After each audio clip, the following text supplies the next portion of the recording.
This is RTV6 News at 6, working for you. Thanks for joining us. I'm Nicole Griffin. We begin with the very latest on COVID-19 and the current impact in the Hoosier State. The health department reports 12 more deaths since yesterday. The total of confirmed cases, 1,824. More than 31,000 Hoosiers have tested positive for the virus. Nearly 220,000 people have been tested in Indiana, with 14% testing positive. An Indianapolis church wants to help those trying to make ends meet during the pandemic. Troy Washington is working for you to explain how a generous donation has inspired an entire congregation to give back. Benevolence Fund is unique. We had a congregant give us $50,000 as a matching grant. And when we shared that with our congregation, they said, okay, we'll match that and we'll do even more than that. And I think that is what spurred this fund raising this amount of money so quickly. Nicole Caldwell Gross is the outreach pastor at St. Luke's Methodist Church, where the Benevolence Fund, designed to help those in need during COVID-19, has reached $120,000 in no time. The idea is to help those laid off right now or just trying to make ends meet.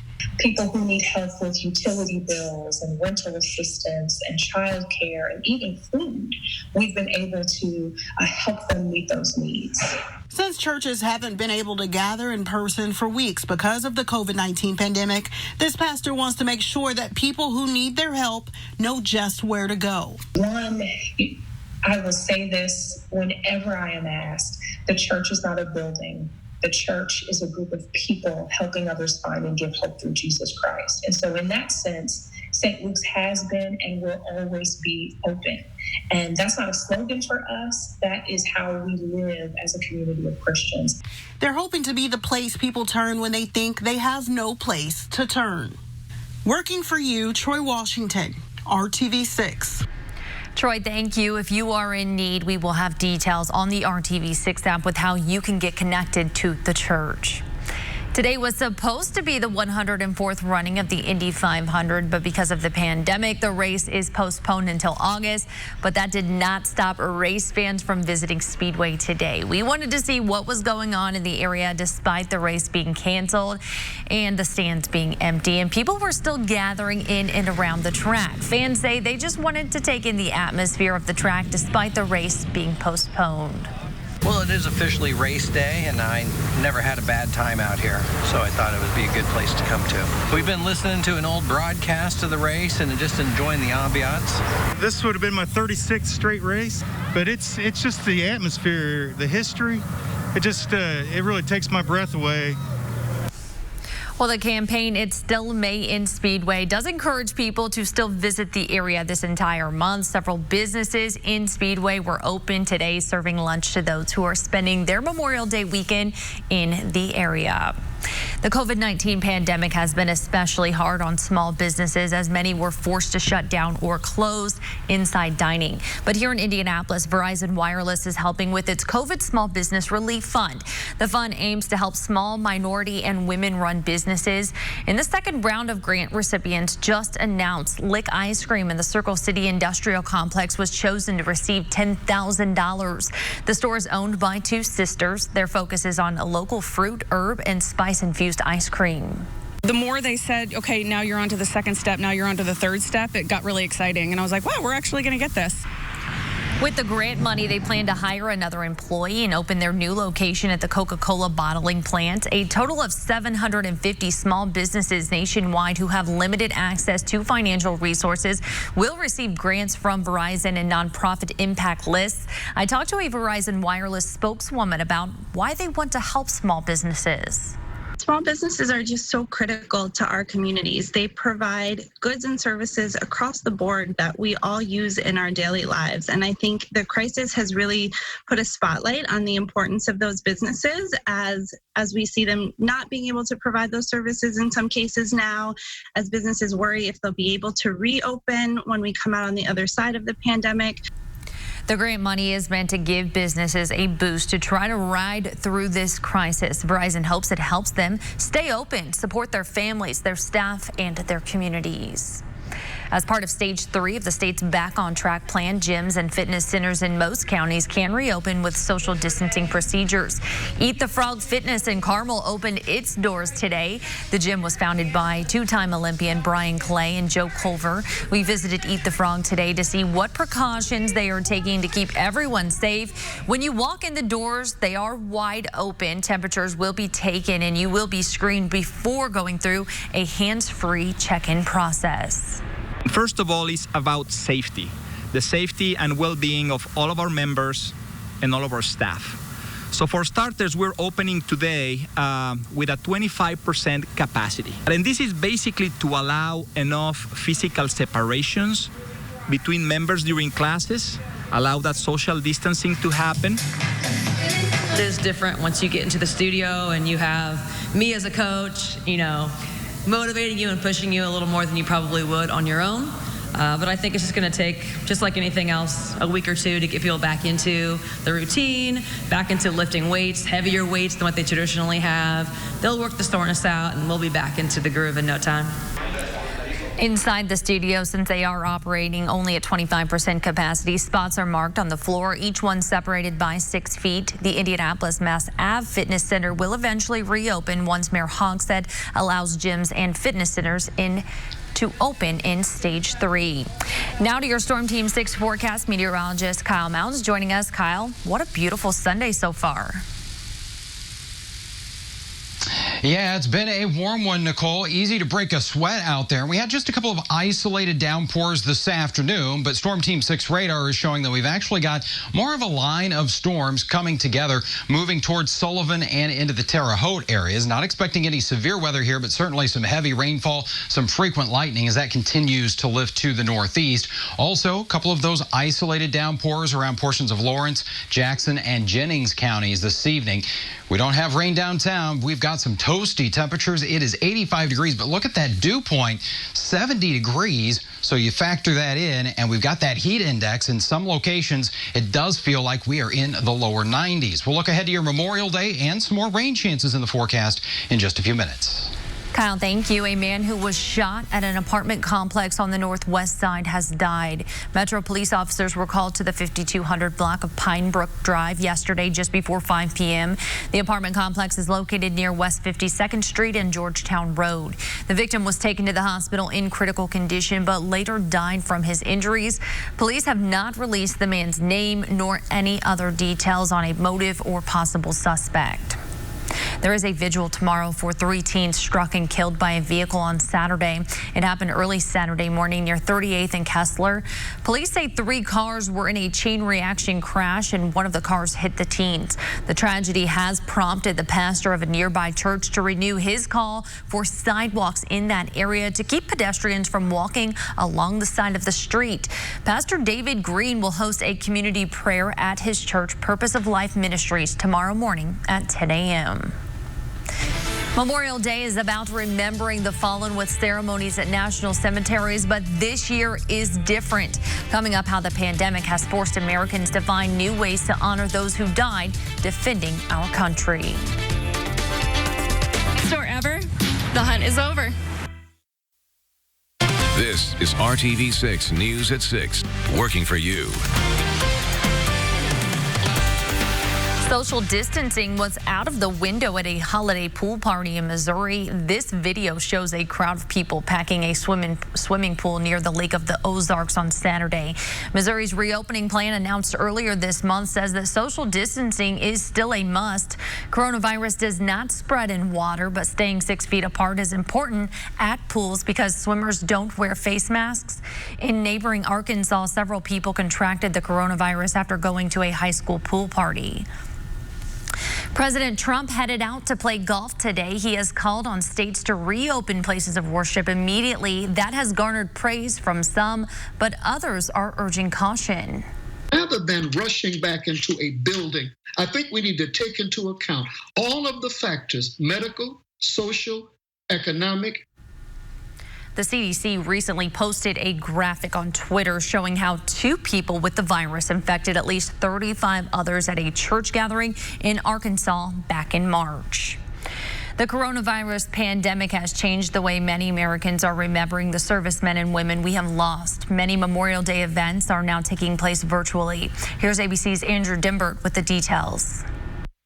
On this Memorial Day, amid the coronavirus pandemic, Americans are finding new ways to honor those who have made the ultimate sacrifice for our country. Arlington National Cemetery open only for families with a special pass to visit their loved one's grave. For everyone else, a virtual tour is available online. USAA, a financial services company that serves military members and their families, teaming up with Snapchat, allowing users to experience the annual Poppy Wall of Honor on the National Mall in Washington, D.C., each flower representing a fallen service member. Veterans in Delaware, Ohio, replacing worn American flags at the graves of servicemen and women buried there. We're going to give it our best shot to honor all of our fallen veterans. And a freedom ride at Pine Law Memorial Park in Wisconsin, the bikers and car enthusiasts visiting every veteran's grave. With COVID-19, everything is being canceled.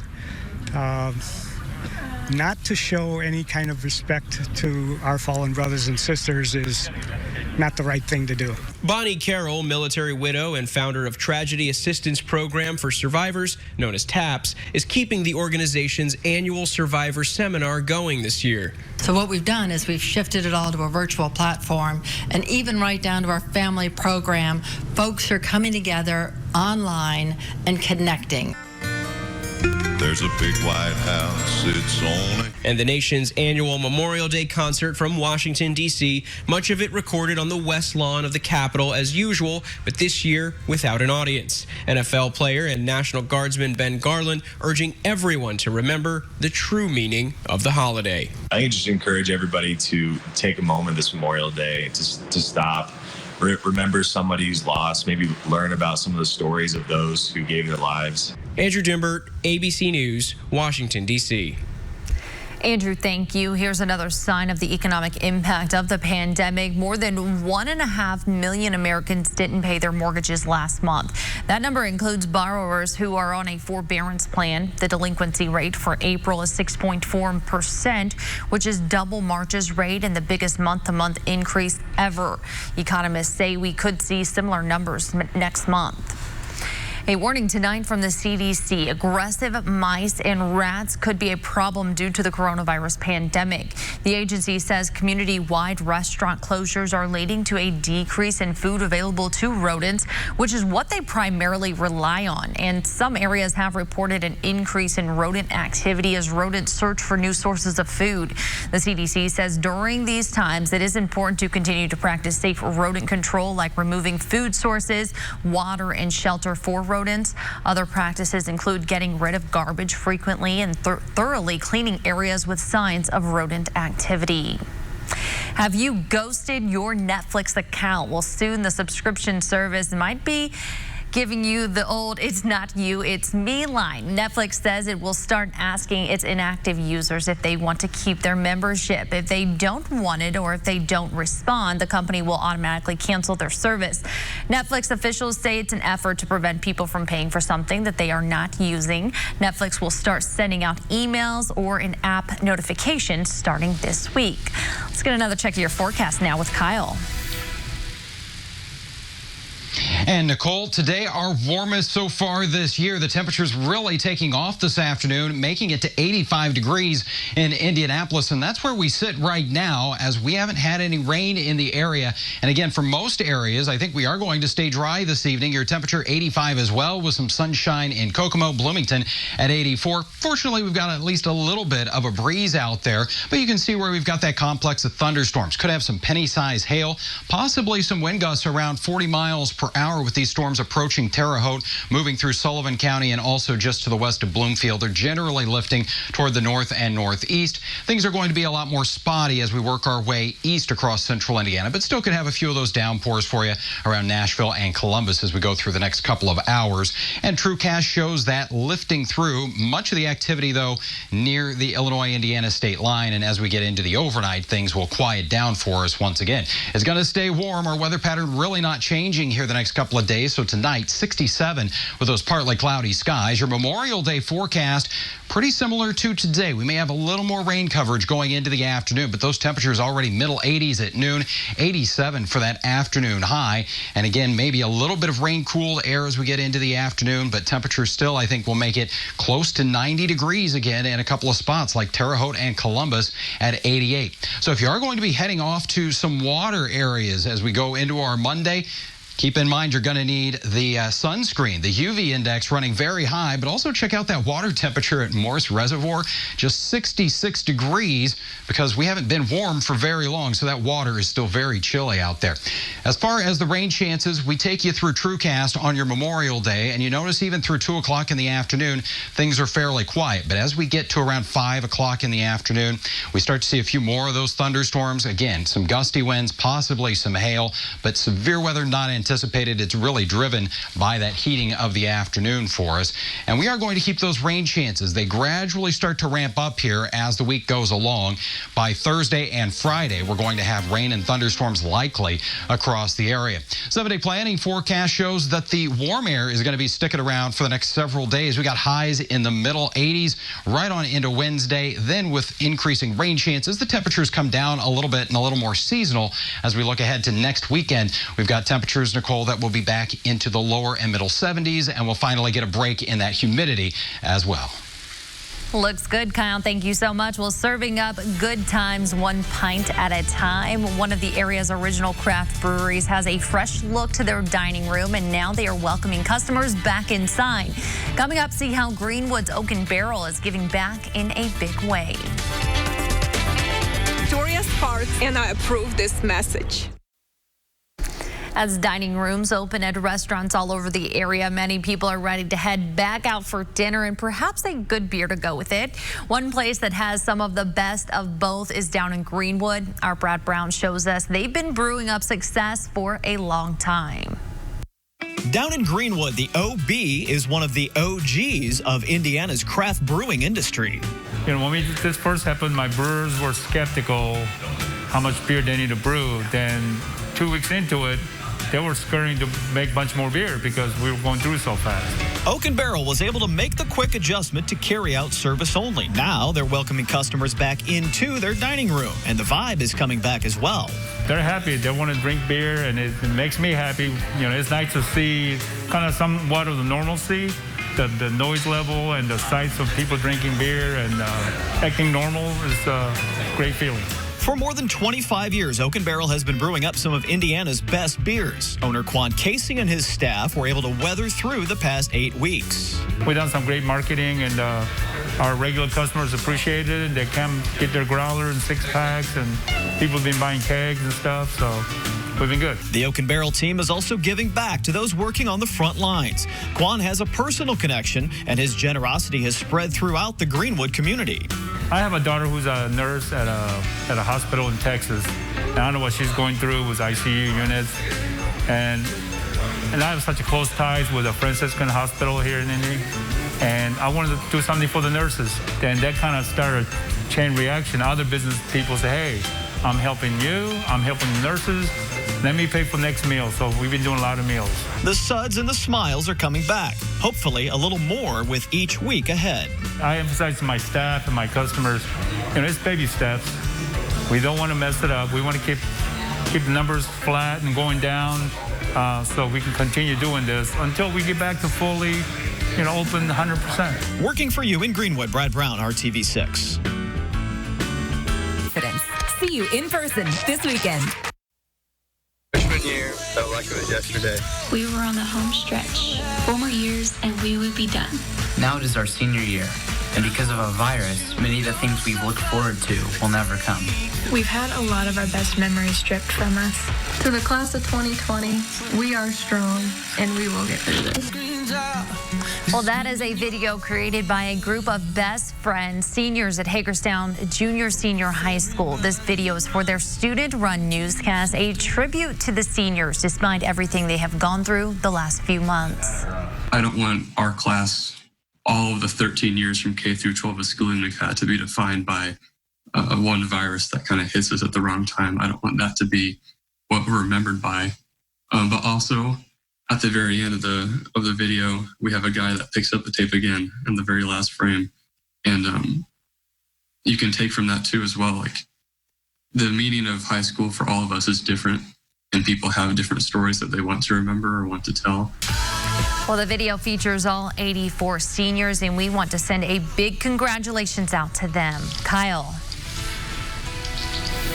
And they'll be celebrating with some warm temperatures tomorrow. A few storms heading into the afternoon, but it is dry here at the house, and Marlo is ready for her evening walk, Nicole. What a cutie. All right. Thank you for joining us. Have a great night.